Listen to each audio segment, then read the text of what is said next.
Bonjour à tous, c'est un plaisir de prendre la parole.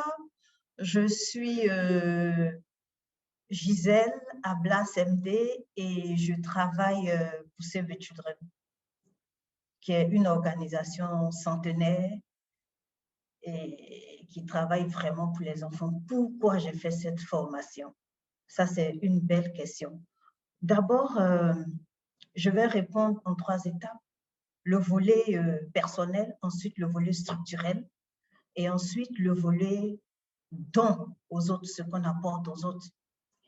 Pour avoir travaillé avec d'autres organisations, j'ai été longtemps dans le développement. Et quand je suis venue travailler à Save the Children en 2015, c'était une toute autre approche. Et je me demandais à chaque fois, mais quelle était la différence vraiment entre l'humanitaire et le développement?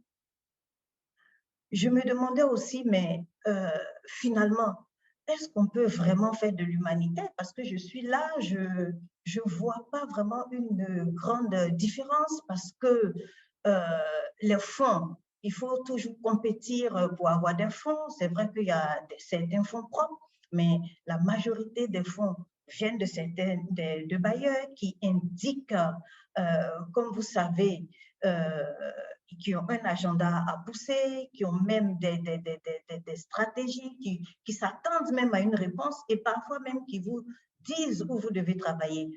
Et tout ça, ça faisait beaucoup de choses pour moi et je me disais que c'était le bon moment, maintenant que je suis dans une organisation humanitaire comme Save the Children, de pouvoir comprendre davantage.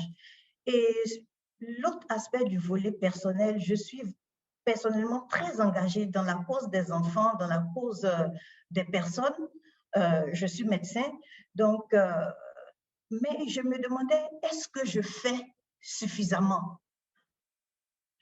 Et j'ai eu la chance, maintenant je rentre dans l'aspect structurel, donc mon organisation Save the Children, d'avoir eu la chance d'avoir des superviseurs qui ont rapidement vu en moi certains talents. Et je me rappelle que mon superviseur de l'époque m'avait proposé cette formation, mais j'ai dit, mais dans mon cœur, je me disais, mais comment il peut me proposer une telle formation? J'ai déjà tel diplôme, etc. Et je n'ai même pas le temps. Je dois conduire un projet, donc je n'ai pas accepté. Et l'année qui a suivi, encore à l'attaque, il a dit, docteur Semdé, vous devez faire cette formation. Mais il avait déjà aussi, c'est vrai que moi j'avais cette envie, mais il m'a encore boosté. Il dit, vous devez faire cette formation, vous allez voir. Et je me suis inscrite. Ça m'a permis vraiment de comprendre ce que c'est que le monde humanitaire. Comment justement, avec toutes ces questions géopolitiques, tous ces agendas qu'on veut pousser, comment on peut rester humanitaire? Comment on peut rester neutre? Comment on peut rester impartial?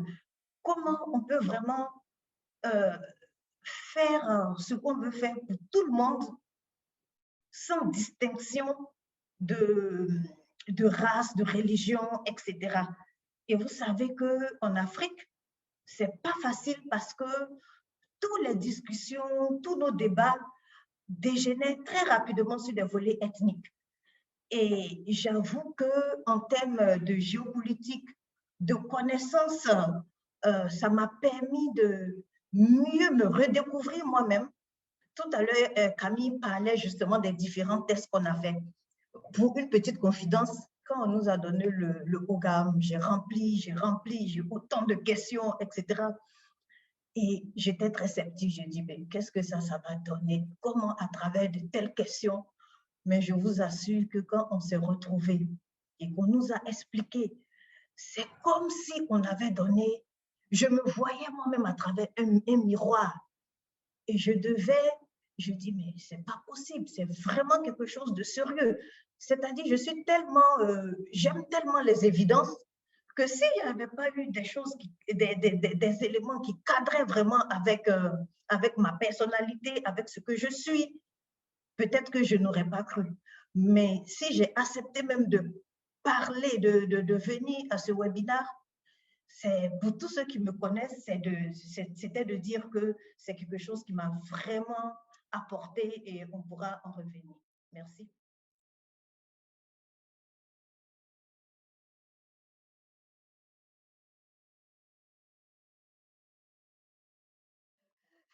Merci Ségolène et merci Lucie.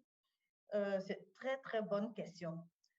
Je vais commencer par dire d'abord l'engagement et ensuite l'organisation personnelle. Et si on a ces deux fondements, c'est sûr qu'il y aura des défis parce que le programme est intensif et à côté de cela, on doit continuer nos activités. Nous sommes des professionnels, on a des objectifs à atteindre, on a des équipes des fois à diriger. Entre nous, il y avait des personnes qui avaient des équipes, etc. On a des équipes à diriger. Et il faut, ça je vais vous dire, il faut faire aussi un peu de sacrifice. C'est important. Moi, je me suis dit, personnellement, quand je commence quelque chose, il faut que j'arrive jusqu'au bout. Et il m'a fallu effectivement d'organiser mon travail de manière très spécifique. Mais dès que la formation a commencé, vous allez vous rendre compte que vous avez un gain particulier. On ne vient pas pour parler de planification, on ne vient pas pour parler de cycle de vie, comment on monte un budget, mais on vient pour se développer et pour acquérir des comportements de leadership. Quel type de leader je suis? Et ça, c'est quelque chose de nouveau qui nous accroche. Et nous discutons avec les autres. Nous avons des coachs, nous avons des séries de lectures, nous avons des simulations, etc. Et tous ces engagements professionnels, moi, au fur et à mesure que je faisais la formation, je les mettais à profit. C'est-à-dire, je mettais à profit les acquis que je commençais à avoir au fur et à mesure, vis-à-vis de mon équipe, vis-à-vis de mon travail. Quand j'apprenais des nouvelles choses, j'essayais en même temps de les mettre en pratique.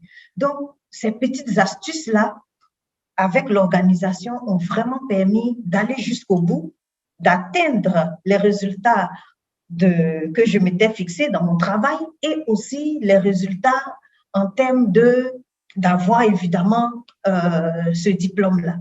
Voilà ce que je peux partager avec vous.